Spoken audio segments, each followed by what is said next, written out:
تو آپ سوچئے، تھوڑا سا سوچئے کہ اللہ کا واسطہ کتا لکھ دو نا، تمہیں کیا چاہ رہا ہے؟ پھر خود بخود وہ آٹومیٹک آپ کی حدیث ضعیف کہلائے گی.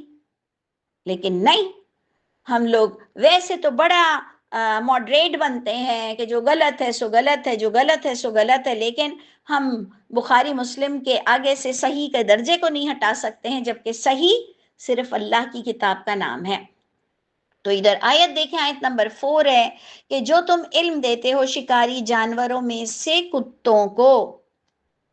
اب کتوں کو آپ نے پالا ہوگا، تعلمونہن، تم نے علم دیا ہو ان کتوں کو، اس علم سے جو علم دیا تم کو اللہ تعالیٰ نے. اب کیا اللہ تعالیٰ نے کتوں کی ٹریننگ کا کوئی قرآن میں آیت دی ہے؟ بتائیے.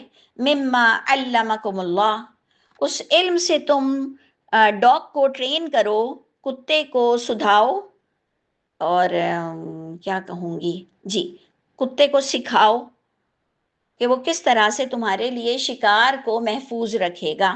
ٹھیک ہے. اچھا، مما علمکم اللہ پر آپ کو توجہ دینی ہے، اس علم سے جو علم دیا تم کو اللہ نے. اب کوئی کیا قرآن میں کیا کوئی ڈاگ کی ٹریننگ کی آیتیں ہیں؟ نو.